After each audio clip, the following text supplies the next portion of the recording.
February 26 ಬುಧವಾರ ಮಹಾಶಿವರಾತ್ರಿ ಹಬ್ಬವನ್ನು ಆಚರಿಸಲಾಗುತ್ತದೆ. ಶಿವನನ್ನು ಆರಾಧಿಸಿ ಪೂಜಿಸಿ ಶಿವನ ಅನುಗ್ರಹವನ್ನು ಸುಲಭವಾಗಿ ಪಡೆಯಲು ಬಹಳ ಪ್ರಶಸ್ತವಾದ ದಿನವೇ ಮಹಾಶಿವರಾತ್ರಿ. ಮಹಾಶಿವರಾತ್ರಿ ಹಬ್ಬಕ್ಕೆ ವಿಶೇಷ ಸ್ಥಾನವಿದೆ. ಈ ವಿಡಿಯೋ ನೋಡುವ ಮೊದಲು ಓಂ ನಮಃ ಶಿವಾಯ ಎಂದು ಕಾಮೆಂಟ್ ಮಾಡಿ. ಮಹಾಕುಂಭದಲ್ಲಿ ಮಾಡುವ ಸ್ನಾನವನ್ನು ಅಮೃತ ಸ್ನಾನ ಅಥವಾ ಶಾಹಿ ಸ್ನಾನ ಎಂದು ಕರೆಯಲಾಗುತ್ತದೆ. ಆ ವಿಶೇಷ ದಿನಗಳಲ್ಲಿ ಮಹಾಶಿವರಾತ್ರಿ ದಿನವೇ ಕೊನೆಯ ಅಮೃತ ಸ್ನಾನವೂ ಇರುವುದರಿಂದ ಈ ವರ್ಷದ ಮಹಾಶಿವರಾತ್ರಿ ಹಬ್ಬಕ್ಕೆ ಇನ್ನಷ್ಟು ಶಕ್ತಿ ಹಾಗೂ ಮಹತ್ವವಿದೆ. ಅಮೃತ ಸ್ನಾನದಿಂದ 1000 ಅಶ್ವಮೇಧ ಯಜ್ಞಗಳನ್ನು ಮಾಡಿದ ಪುಣ್ಯವನ್ನು ನೀಡುತ್ತದೆ. ಇಷ್ಟಾರ್ಥಗಳು ಈಡೇರುತ್ತದೆ ಎಂದು ಹೇಳುತ್ತಾರೆ. ಪ್ರತಿ ಸಂವತ್ಸರದ ಶಿಶಿರ ಋತುವಿನ ಮಾಘ ಅಥವಾ ಪಾಲ್ಗುಣ ಮಾಸ ಕೃಷ್ಣ ಪಕ್ಷದ ಚತುರ್ದಶಿಯಂದು ಮಹಾಶಿವರಾತ್ರಿಯನ್ನು ಆಚರಿಸಲಾಗುತ್ತದೆ. ವರ್ಷದ ಪ್ರತಿ ತಿಂಗಳಲ್ಲೂ ಬರುವ ಕೃಷ್ಣ ಪಕ್ಷದ ಚತುರ್ದಶಿಯನ್ನು ಶಿವರಾತ್ರಿ ಎಂದು ಕರೆಯಲಾಗುತ್ತದೆ. ಮಾಘ ಪಾಲ್ಗುಣ ಮಾಸಗಳ ನಡುವೆ ಬರುವ ಕೃಷ್ಣ ಚತುರ್ದಶಿಯನ್ನು ಮಹಾಶಿವರಾತ್ರಿ ಎಂದು ಶ್ರದ್ಧಾಭಕ್ತಿಯಿಂದ ಆಚರಿಸಲಾಗುತ್ತದೆ. ಶಿವರಾತ್ರಿಯನ್ನು ಆಚರಿಸಲು ಸಾಕಷ್ಟು ಕಾರಣಗಳಿವೆ. ಪುರುಷ ಹಾಗೂ ಸ್ತ್ರೀ ಶಕ್ತಿಗಳನ್ನು ಪ್ರತಿನಿಧಿಸುವ ಶಿವ ಹಾಗೂ ಶಕ್ತಿಯು ಒಟ್ಟಾಗಿ ಸೇರಿದ ರಾತ್ರಿಯನ್ನು ಗೌರವಿಸಿ ಆರಾಧಿಸುವುದು. ಶಿವ ಮತ್ತು ಪಾರ್ವತಿ ಮದುವೆಯಾದ ಶುಭ ದಿನ ಎನ್ನಲಾಗುತ್ತದೆ. ಏಕೆಂದರೆ ಮಾಘ ಬಹುಳ ಚತುರ್ದಶಿಯ ರಾತ್ರಿಯೇ ಶಿವ ಪಾರ್ವತಿಯನ್ನು ವರಿಸಿದ್ದನಂತೆ. ಹೀಗಾಗಿ ಅಂದು ರಾತ್ರಿ ದೇವಾನುದೇವತೆಗಳೆಲ್ಲರೂ ಜಾಗರಣೆ ಮಾಡುವ ಮೂಲಕ ಗಿರಿಜಾ ಕಲ್ಯಾಣ ವೀಕ್ಷಿಸಿ ಶಿವ ಪಾರ್ವತಿಯರನ್ನು ಪೂಜಿಸಿದರಂತೆ. ಹಾಗಾಗಿ ಈ ದಿನ ಜಾಗರಣೆ ಮಾಡುವ ಪದ್ಧತಿ ಆಚರಣೆಗೆ ಬಂದಿದೆ ಎಂದು ಪುರಾಣಗಳು ಹೇಳುತ್ತವೆ. ಸಾಗರ ಮಂಥನದ ಸಂದರ್ಭದಲ್ಲಿ ಹೊರಹೊಮ್ಮಿದ ವಿಷವನ್ನು ಶಿವನು ಕುಡಿಯುತ್ತಾನೆ. ಈ ದಿನದ ದ್ಯೋತಕವಾಗಿ ಕೂಡ ಶಿವರಾತ್ರಿಯನ್ನು ಆಚರಿಸಲಾಗುತ್ತದೆ ಎಂದು ಕೆಲವರು ಹೇಳುತ್ತಾರೆ. ಈ ವರ್ಷ ಮಹಾಶಿವರಾತ್ರಿಯ ದಿನವೇ ಶ್ರವಣ ನಕ್ಷತ್ರವಿದ್ದು ಅಮೃತ ಸಿದ್ಧಿ ಯೋಗ, ತ್ರಿಗ್ರಾಹಿ ಯೋಗಗಳು ಇರುವುದರಿಂದ ಹೆಚ್ಚು ವಿಶೇಷ ಎನಿಸಿಕೊಂಡಿದೆ. ಹಾಗಾಗಿ ಈ ದಿನ ಶಿವ ಮತ್ತು ಪಾರ್ವತಿಯನ್ನು ಶ್ರದ್ಧಾ ಭಕ್ತಿಯಿಂದ ಪೂಜಿಸುವ ಮೂಲಕ ಉಪವಾಸವನ್ನು ಆಚರಿಸಿದರೆ ಪ್ರತಿಯೊಂದು ಕ್ಷೇತ್ರದಲ್ಲಿಯೂ ಯಶಸ್ಸನ್ನು ಗಳಿಸಬಹುದು. ಜೀವನದಲ್ಲಿ ಸುಖ, ಸಮೃದ್ಧಿ ಹಾಗೂ ಸಂತೋಷ ನೆಲೆಸುವುದು. ಈ ದಿನ ಆರ್ಥಿಕ ಲಾಭ, ಕಾರ್ಯ ಸಾಧನೆಗೆ ಅತ್ಯಂತ ಮಂಗಳಕರವೆಂದು ಹೇಳುತ್ತಾರೆ. ಸಾಮಾನ್ಯವಾಗಿ ದೇವತೆಗಳ ಪೂಜೆಗೆ ರಾತ್ರಿ ಪ್ರಶಸ್ತವಾದ ಸಮಯವಲ್ಲ. ಆದರೆ ಶಿವರಾತ್ರಿಯ ಸಂದರ್ಭದಲ್ಲಿ ಶಿವನ ಕೃಪೆಗೆ ಪಾತ್ರರಾಗಬೇಕಾದರೆ ರಾತ್ರಿಯೇ ತಪ್ಪದೆ ಪೂಜೆ ಮಾಡಬೇಕು. ಅಂದಿನ ಇಡೀ ರಾತ್ರಿ ರುದ್ರನ ಪೂಜೆಗೆ ಶುಭ ಸಮಯ.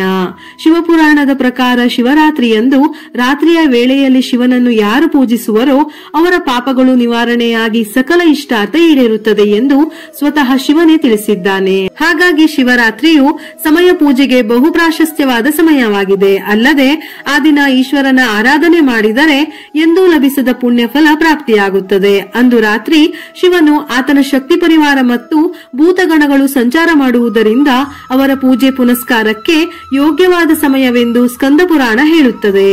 ಮಹಾಶಿವರಾತ್ರಿಯ ದಿನದಂದು ಉಪವಾಸ ಮಾಡಿ ರಾತ್ರಿ ಇಡೀ ಜಾಗರಣೆ ಮಾಡಿ ಶಂಕರನನ್ನು ಪೂಜಿಸಿದರೆ ಅವನು ಭಕ್ತರ ಸಕಲ ಪಾಪಗಳನ್ನು ಪರಿಹರಿಸಿ ಅವರಿಗೆ ಸನ್ಮಂಗಲ ಉಂಟು ಮಾಡಿ ಮೋಕ್ಷ ಕರುಣಿಸುತ್ತಾನೆ ಎಂದು ಗರುಡ ಪುರಾಣದಲ್ಲಿ ಹೇಳಲಾಗಿದೆ.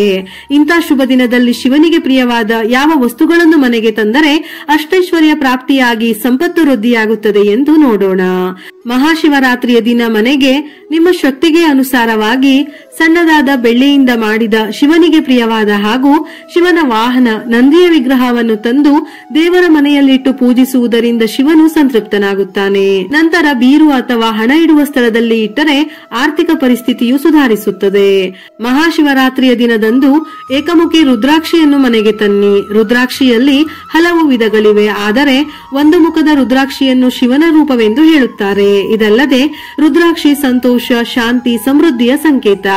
ಮಹಾಶಿವರಾತ್ರಿ ದಿನದಂದು ಈ ರುದ್ರಾಕ್ಷಿಯನ್ನು ತಂದು ಶಿವ ಮಂತ್ರವನ್ನು ಪಠಿಸುತ್ತಾ ಅದಕ್ಕೆ ಅಭಿಷೇಕವನ್ನು ಮಾಡಿ ಪೂಜಿಸಿ ನಂತರ ಕಟ್ಟಿಕೊಳ್ಳಿ ಅಥವಾ ಸುರಕ್ಷಿತವಾದ ಸ್ಥಳದಲ್ಲಿ ಇರಿಸಿ. ಇದರಿಂದ ದೃಷ್ಟಿ ದೋಷಗಳಿದ್ದರೆ ನಿವಾರಣೆಯಾಗುತ್ತದೆ.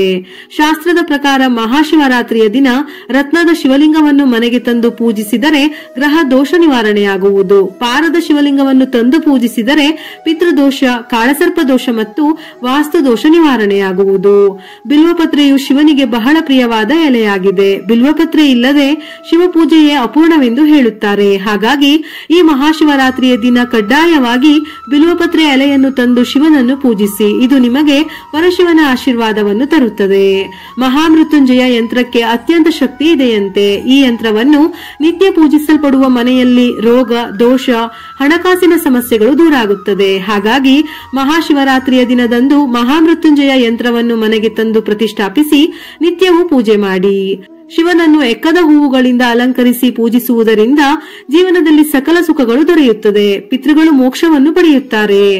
ಇದರಿಂದ ಕುಟುಂಬದಲ್ಲಿ ಯಾವುದೇ ಸಂಕಷ್ಟಗಳಿದ್ದರೂ ನಿವಾರಣೆಯಾಗಿ ಸಕಾರಾತ್ಮಕತೆ ಹೆಚ್ಚಾಗಿ ನಕಾರಾತ್ಮಕತೆ ನಿಮ್ಮಿಂದ ದೂರವಿರುತ್ತದೆ. ಶಿವರಾತ್ರಿಯ ದಿನ ಸೂರ್ಯೋದಯದಿಂದ ಮರುದಿನದ ಸೂರ್ಯೋದಯದವರೆಗೆ ಉಪವಾಸವಿದ್ದು ರಾತ್ರಿ ಜಾಗರಣೆ ಮಾಡಿ ಕೈಲಾಸಪತಿಯಾದ ಶಿವನನ್ನು ಶ್ರದ್ಧಾ ಭಕ್ತಿಯಿಂದ ಪೂಜಿಸುವುದು ವಾಡಿಕೆ. ಇಲ್ಲವೆಂದಾದರೆ ಈ ದಿನ ಭಕ್ತರು ಅಲ್ಪಾಹಾರ ಸೇವಿಸಿ ಶಿವ ಧ್ಯಾನ ಮಾಡಬೇಕು. ಮಹಾಶಿವರಾತ್ರಿಯು ಮಹಿಳೆಯರಿಗೆ ಅತ್ಯಂತ ವಿಶೇಷವಾದ ಹಬ್ಬವಾಗಿದೆ. ವಿವಾಹಿತ ಮಹಿಳೆಯರು ಈ ದಿನದಂದು ಶಿವನ ಬಳಿಯಲ್ಲಿ ತಮ್ಮ ಪತಿಯ ದೀರ್ಘಾಯುಷ್ಯಕ್ಕಾಗಿ ಪ್ರಾರ್ಥಿಸುತ್ತಾರೆ. ಅವಿವಾಹಿತೆಯರು ಭವಿಷ್ಯದಲ್ಲಿ ತಮಗೆ ಶಿವನಂತ ಪತಿ ಸಿಗಲಿ ಎಂದು ಬೇಡಿಕೊಳ್ಳುತ್ತಾರೆ. ಮಹಾಶಿವರಾತ್ರಿಯಂದು ದೇಗುಲಗಳಲ್ಲಿ ವಿವಿಧ ಆಚರಣೆಗಳನ್ನು ಮಾಡಲಾಗುತ್ತದೆ. ಶಿವನು ಅಭಿಷೇಕ ಪ್ರಿಯನಾಗಿರುವುದರಿಂದ ನಾನಾ ಅಭಿಷೇಕ ಮಾಡಲಾಗುತ್ತದೆ. ಹಾಲು, ಜೇನುತುಪ್ಪ, ಹೂವು ಹಾಗೂ ಬಿಲ್ವಪತ್ರೆಯನ್ನು ಶಿವನಿಗೆ ಅರ್ಪಿಸಲಾಗುತ್ತದೆ. ಈ ದಿನ ಶಿವನ ದೇವಾಲಯಗಳಲ್ಲಿ ಮಹಾಮೃತ್ಯುಂಜಯ ಮಂತ್ರ ಹಾಗೂ ಶಿವತಾಂಡವ ಸ್ತೋತ್ರ, ವೇದ ಸೂಕ್ತಗಳನ್ನು ಪಠಿಸಲಾಗುತ್ತದೆ. ರುದ್ರ ಚಮಕ ಪಠಣದೊಂದಿಗೆ ಯಾಮಪೂಜೆ ಶಿವರಾತ್ರಿಯ ವಿಶೇಷ.